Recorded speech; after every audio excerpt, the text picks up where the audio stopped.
Hello! In this video we're going to go over how to get the official Cobblemon mod pack for Fabric using the Prism launcher.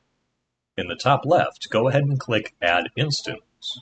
And in the pop-up that shows up, I'm going to go with Modpack. If you would like, you could also go with CurseForge. The steps are similar. I'm going to click on Modpack and type in Cobblemon, then hit Enter inside of the search.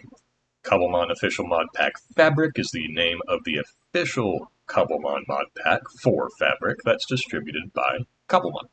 You'll notice that it says by Cobblemon inside of here. I'm going to hit OK, let it do its thing. And when that's done, I'm going to go ahead and click Launch in order to kick it up.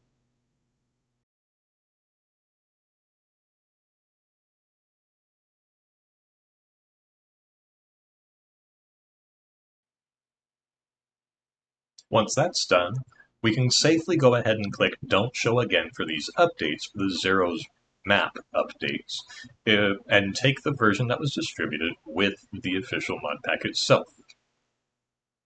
Inside of here, I'm going to go ahead and kick up a single-player world. I can either launch into Coupled Farms, which is distributed with the official Cobblemon mod pack, or I can click Create New in order to make my own. I'm going to go ahead and launch into Coupled Farms because it's a cool map.